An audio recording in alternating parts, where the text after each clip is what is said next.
जय श्री कृष्णा।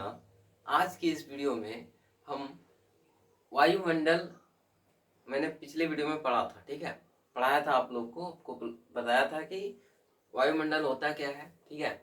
और ये हमारा नेक्स्ट वीडियो है जो है हमारा जल मंडल के बारे में, जल मंडल के बारे में, ठीक है। जल मंडल होता क्या है, जल मंडल में होता क्या है, ठीक है। जल मंडल में हमें क्या क्या पढ़ना होता है, सारा इस वीडियो में देखने वाले हैं, ठीक है। जल मंडल में कोई भी क्वेश्चन आपको ऑब्जेक्टिव पूछ देगा, जल मंडल से रिलेटेड कोई भी क्वेश्चन आप किसी भी एग्जाम में बैठ जाइए, कॉम्पिटिटिव एग्जाम में, स्कूल 10th 12th किसी भी स्कूल में, अगर आप आर्ट्स लिए हुए हैं तो आपको उसमें काम देगा, ठीक है। अगर आप जनरल नॉलेज भी पढ़ना चाहते हैं तो इससे बहुत सारे important objective question general knowledge भी आते हैं, ठीक है, जनरल नॉलेज में भी आते हैं, ठीक है। तो इसको पढ़ना बहुत ही जरूरी है। जलमंडल से रिलेटेड कोई भी क्वेश्चन आपको मिलेगा तो आपको धड़ाक से ही ऑप्शन रहेगा चार को तुरंत बना देना है, ठीक है। देखिए जो जो मैं बताता हूँ, जहां पे मैं अंडरलाइन करूंगा वो इम्पोर्टेंट होगा, ठीक, बस ध्यान दीजिएगा, ठीक है। जलमंडल होता क्या है, जलमंडल, जलमंडल एक कह सकते हैं कि जो संपूर्ण पृथ्वी है, ठीक है, संपूर्ण पृथ्वी का जो क्षेत्रफल है 5 करोड़ 10 लाख वर्ग किलोमीटर है। कितना है, संपूर्ण पृथ्वी का क्षेत्रफल जो है वो कितना है जानते हैं, 5 करोड़ 10 लाख वर्ग किलोमीटर, 5 करोड़ 10 लाख, 5 करोड़ 10 लाख वर्ग किलोमीटर है हमारा पृथ्वी का क्षेत्रफल है। सिर्फ पृथ्वी का क्षेत्रफल है हमारा 5 करोड़ 10 किलोमीटर, ठीक है, 10 लाख वर्ग किलोमीटर, ठीक है, 5 करोड़ 10 लाख वर्ग किलोमीटर है। और जिसके 70.8 क्षेत्रफल पर सिर्फ पानी है, क्या है, जल है, 70.8% पर, यानी कि 71% मान लीजिए इसको, ठीक है। जल हमारा कितना है, 71% है, सोच लीजिए। और देखिए 29.2, ठीक है, 29.2% जो है हमारा स्थल है, ठीक है, स्थल है। जल कितना है, 70.8%, यानी 71 के आसपास, 71 के आसपास।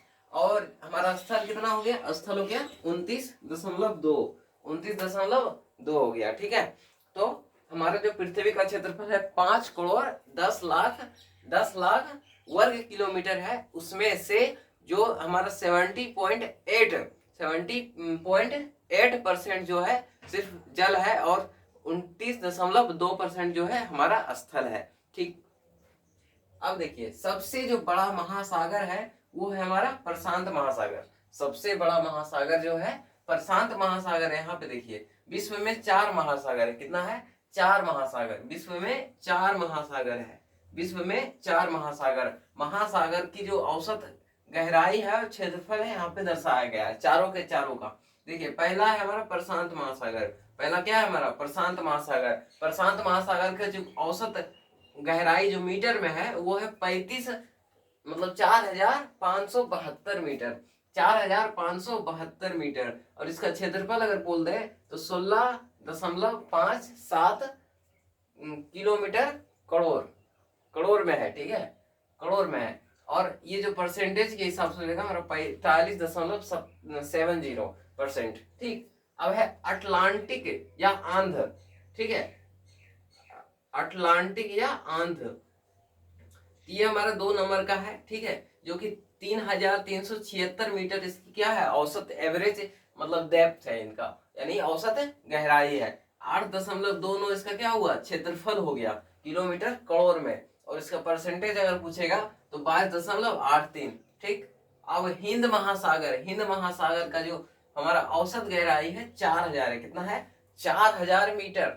और इसका जो क्षेत्रफल है 7.34, और ये जो परसेंटेज में है 20.34, ठीक है। अब इसका देखिए, ठीक है,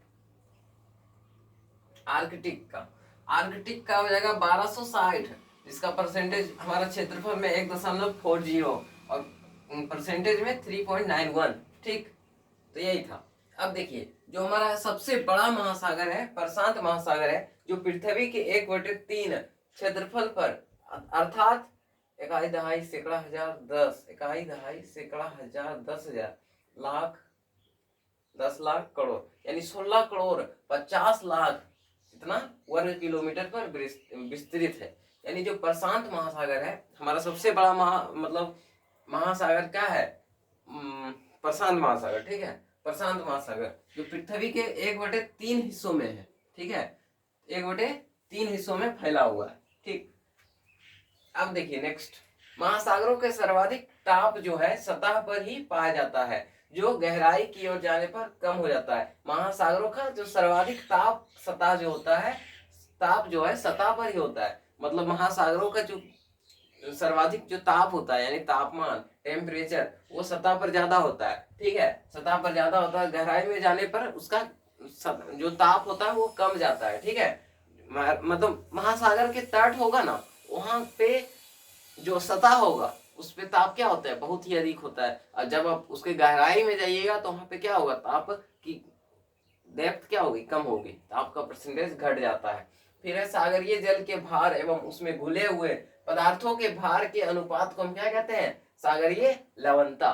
सागरीय लवणता किसे कहते हैं? तो सागरीय जल के भार, जो सागर है उसके जो सागरीय जल जो होते हैं उसके भार यानी उसका वजन और उसमें घुले हुए पदार्थों के अनुपात को हम क्या कहते हैं? सागरीय लवणता। सागरीय लवणता कहते हैं। लवण हमारे बहुत प्रकार के होते हैं। सोडियम क्लोराइड हो गया, मैग्नीशियम क्लोराइड हो गया, मैग्नीशियम सल्फेट हो गया, कैल्शियम सल्फेट हो गया, पोटेशियम सल्फेट हो गया, मैग्नीशियम ब्रोमाइड हो गया। क्या क्या? तो सोडियम क्लोराइड हो गया, मैग्नीशियम क्लोराइड हो गया, मैग्नीशियम सल्फेट हो गया, कैल्शियम सल्फेट हो गया, पोटेशियम सल्फेट हो गया, या फिर मैग्नीशियम ब्रोमाइड हो गया, है ना। अब देखिए नेक्स्ट है कि जहां तापमान अधिक होता है, जहां तापमान क्या होता है? बहुत ज्यादा होता है, तो वहां वाष्पीकरण भी अधिक होता है। जहां तापमान होगा वहां वाष्पीकरण की क्रिया जो होगी बहुत ही फास्ट होगी, ठीक है। जहां तापमान अधिक होगा वहां वाष्पीकरण की प्रक्रिया भी बहुत ही अधिक होती है, और इसलिए उन क्षेत्रों में लवणता की मात्रा जो होती है अधिक मिलती है।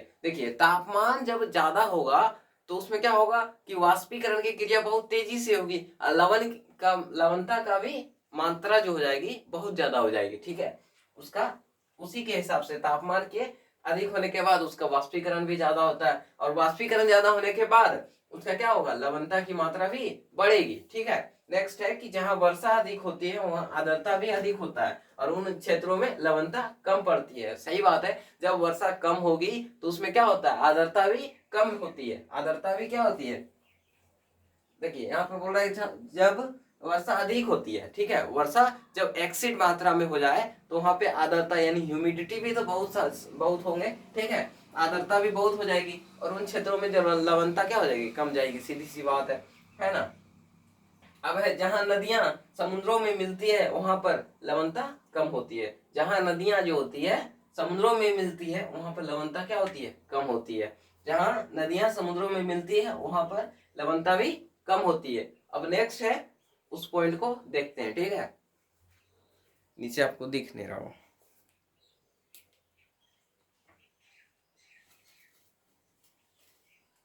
है ना। जहां नदियां जो होती है समुद्रों में मिलती है और वहां पर क्या होता है? लवणता कम हो जाता है, सीधी सी बात है, ठीक। नेक्स्ट टॉपिक में देख लेते हैं इसका।